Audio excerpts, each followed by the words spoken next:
quite a few excellent firearms being made in Turkey these days, and I had a number of letters over time asking me for my opinion, so I thought I'd be happy to do that, but maybe it'd be a good idea if I bought some of these Turkish guns. So this one is marked Chiappa Firearms, which is an Italian company, but it says made in Turkey. And I guess Chiappa's firearms head office is in Dayton, Ohio. And it's, as you can clearly see, it's a Charles Daly trademark on there.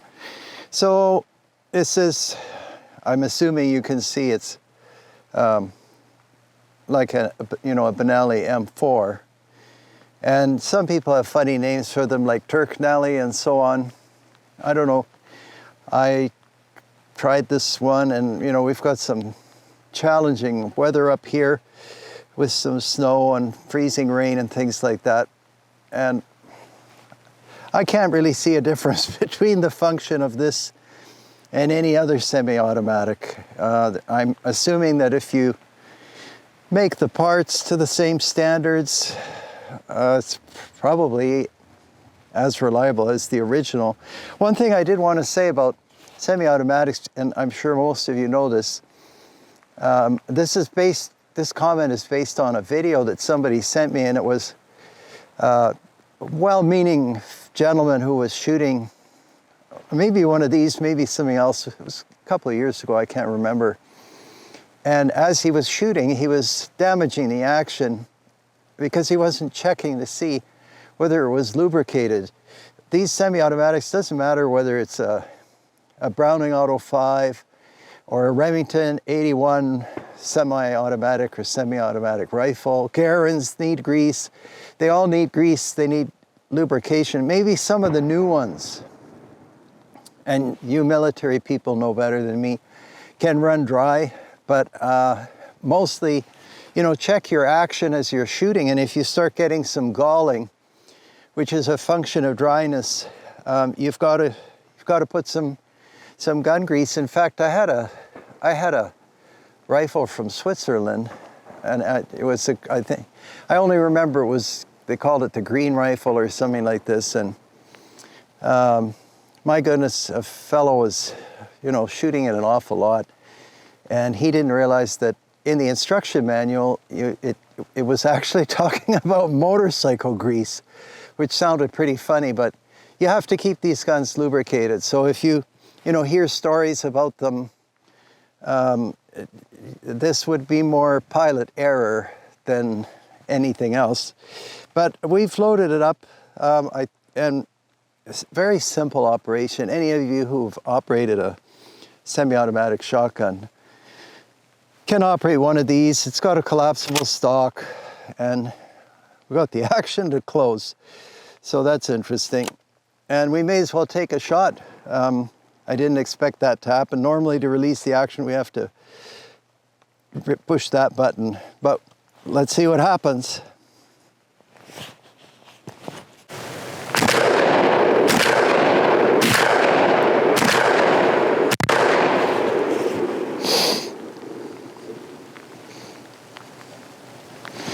Yeah, I'm trying to see whether the bolt, while it's running, is doing any kind of meaningful wear or galling or anything. I don't see anything, and that's after quite a few rounds. This is that was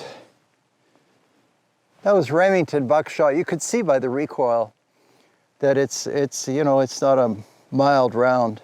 Maybe we'll take a few more shots, see if something goes wrong, but I don't expect anything will go wrong. These are an incredible bargain if they're still available. And same for all, I have a Turkish over and under 410. Beautiful shooting upland gun. And I think it has chokes. This has chokes as well. Truly, for the price, an incredible bargain. Anyway, we'll take a few more shots.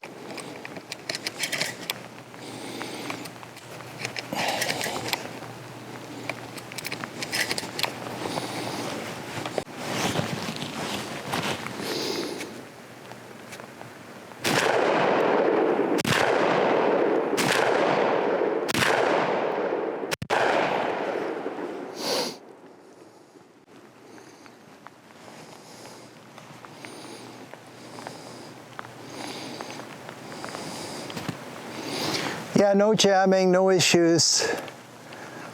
I see nothing wrong with this shotgun. These are altogether excellent and compact. And actually, we're going to shoot another shotgun that will interest you by way of comparison. So we'll set this one aside for now.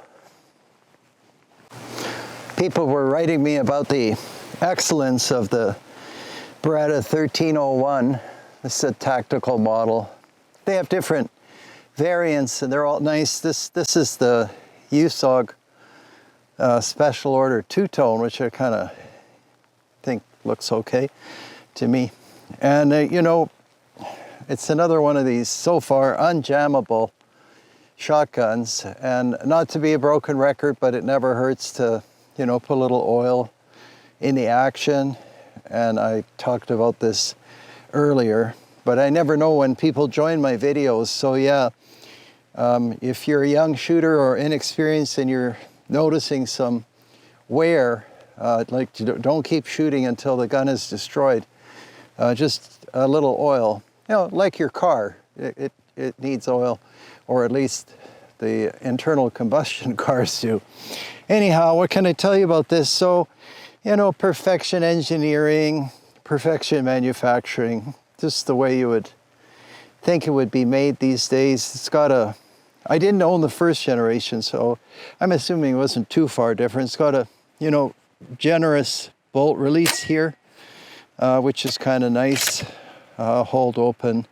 Again, typical semi-automatic function.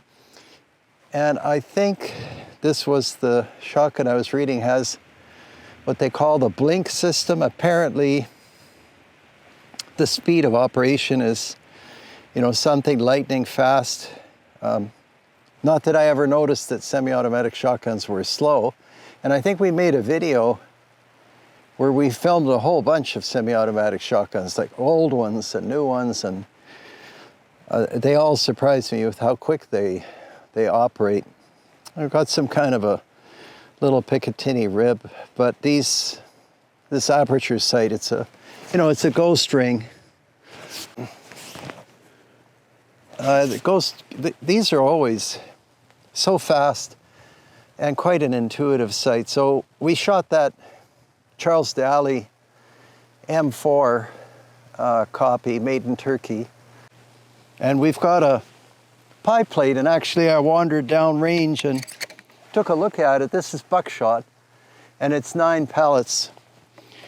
And I don't know how far that is. It's not that far, but still, I didn't expect to have that many pellets on the pie plate. That was shooting the Turkish Benelli reproduction.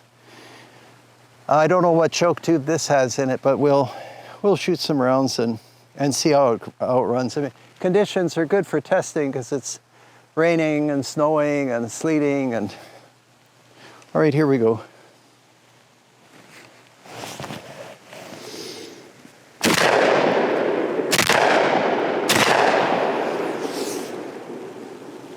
So again, effortless. I mean, we sent 27 pellets downrange, and we got some evidence of gas. That's all normal. It looks kind of good.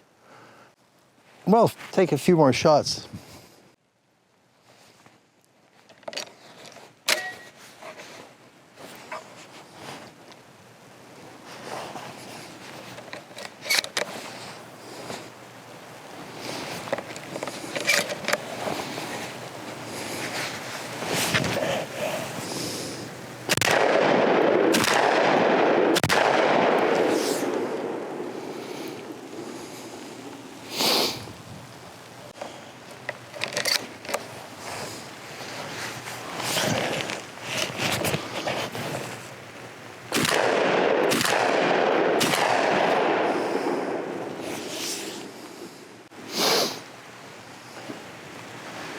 That's a lot of foot-pounds of energy downrange with that buckshot load.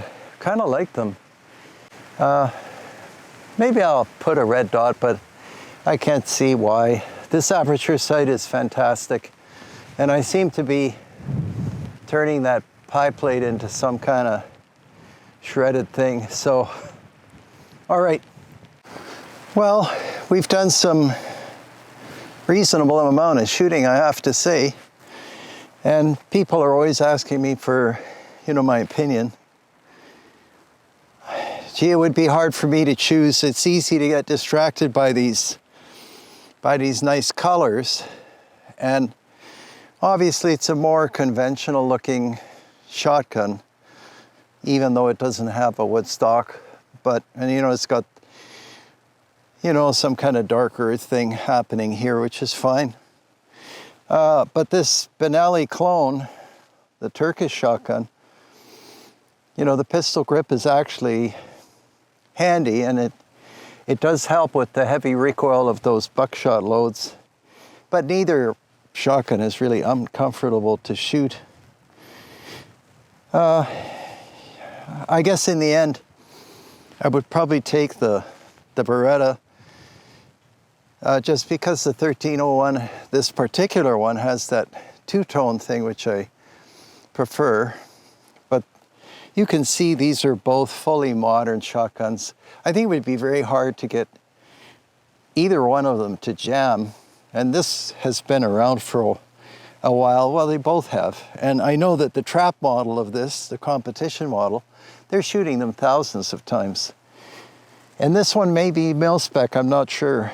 But for both, and for all semi-autos, for younger shooters and those of you just starting, make sure you lubricate the action. You can look for those videos for the fellows that didn't know that they, cause damage. And you don't want to damage the shotgun just because you forgot to put some oil. Anyhow, I hope you find that interesting. I definitely find them impressive, both of them. And I guess before I get too tired of holding them, thanks very much for watching. We'll see if it starts snowing, and enjoy the views and nature. All right, take care, and thanks for being here.